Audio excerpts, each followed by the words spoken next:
Hello everyone, thank you for joining. Welcome back to more Nordhold. I hope you are doing fine. So I finally got some time and I did the full script, strategy, remark, notes, all what you need to beat wave 100 with the Shadow Tornado build. I know that you are lazy ads, you have been asking me for this over and over. So I said, alright, let's do it. Even though I made a video already, building action, I explained a lot of stuff, but you are just lazy to watch the whole video. I understand that. So let me just briefly go through this document to say a couple of stuff, to explain a couple of stuff. And I think it's still worth it maybe to do this for some specific builds that are really good. Don't expect me to do it for each video because, come on, have some mercy. I have a life. With that being said, let's get to it and see what is it about. So here we have till wave 15, 14, what you should be doing in terms of action. The same opening strategy that I have been using so far, so nothing really crazy. Just some remark here, like wave 9, you might need a Raven Tower to defeat the boss. Here, make sure to demolish all the tower, keep only Shadow, because ideally you want crit chance from the hero level up, that's coming next. Otherwise, fire rate, if you don't have any of like crit chance or the fire rate, just reload the run, simple as that. Make sure to have more tornado than the other tower before getting the workshop specialization, as the cost reduction minus 15% only apply to the currently most built tower type. So you will need to build a lot of tornado towers, so the cost reduction should be applied to tornado and not shadow. So make sure to not miss this and go through all the building here and complete anything remaining in terms of passives, because you might just not be able to achieve all this by wave 14. Depends some RNG, also if you are getting any elites, also the hero if you given any research or not. So now let's go through all the remarks. So here I put the banner, the must to have by wave 60. It's in the order. So Lucky Shots actually will be the first one, Packs of Dust second, Scrappers, etc, etc. Nice to have here Timber Wind mark because it helps with economy, giving some wood. Collapse, same reason. Give stone. Chet explosion just help to freeze, why not? And bleeding, useful to reduce the healing of enemies. Those are nice to have, not mandatory. Focus on those first. And if you are in a situation where you don't have any of this and you have other option to pick, well, pick one of those ones, are nice to have. Upgrade. First, go for fire rate. Once you have a basic training, max out the accuracy. Basic training is the one that's giving you double accuracy, penetration, and barrier damage. Next, to max out is crit chance. You will need a lot of range to have a high chance to trigger the Shadow Tornado. I will be explaining that here. After max accuracy, max crit chance, enough range. If you have any level uplift, spend it on fire rate. So first, get arrow banner. Personally, I banish rapid archer. That's how we write it, I think. Plus Bodkin arrow. I got one barbed arrow, then I banish it. Before wave 12, I added Shadow to the mix to get the fusion arrow Shadow. After wave 30, I added Tornado to get the fusion between Tornado and Shadow.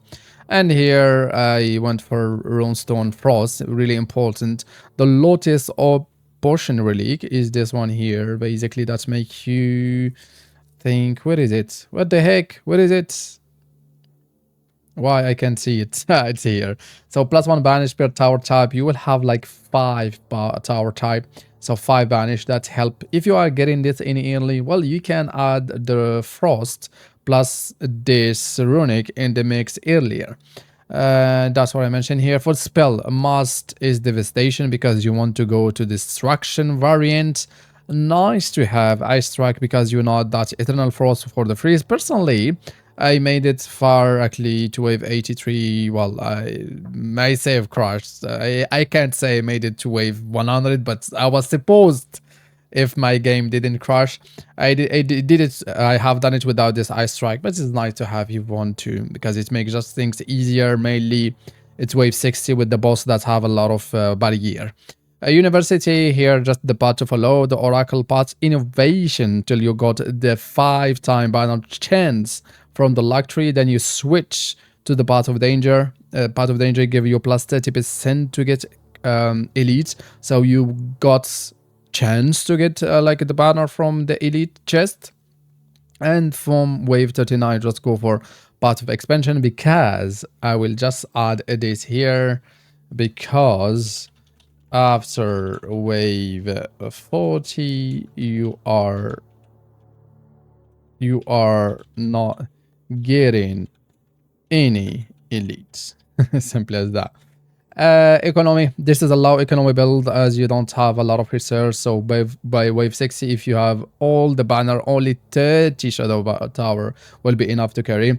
So build only stone plus wood outpost, except the first outpost. Use generic collector, is the one that's given all the tree up to wave 15, then you switch. When you are doing fine and don't need to build anything, make sure to check the trading posts and just sell everything. If you have a good deal, it's for each 10 you are selling for 4 or 5. Now the last thing, a lot of you, many of you were confused with Shadow Tornado Fuse and banner how it works. So if a Tornado Tower is within the range of Shadow Tower, it gains plus 3% chance to trigger a tornado. However, if a Shadow Tower is within the range of another Shadow Tower, it reduces the chance to trigger a tornado by minus 3%. So ideally you want a large range Shadow Tower. That's why I said here you need enough range that include a lot of tornado, more than Shadow. If you want to do the math, you need about like 30 more Tornado Tower, because yeah, well, maybe I will say here 34, so just to be above 100%, because 34 multiplied by 3 is 102%, and that's it. I just find out that I'm missing something, that you need some tower that have a lot of barrier damage. I will just add it here, but basically in like the beginning of your cluster, you need about 5 to 6, I will say up to 7 maybe, Shadow Tower that have a lot of barrier damage, just to deal with the barrier damage. And here you have it. I hope it's clear. I hope I have included everything. If I have missed something, let me know. I can still modify this document, and I will drop the link there. Here we have also the build. Well, consider like and subscribing. It will help me a lot. Take me, yeah, might look easy, but honestly it takes me a lot of time to just put this together. I have also to review all my videos to understand what I have done and what the thing that I should be doing, etc, etc. Here you have it, lazy boys. See you for the next one.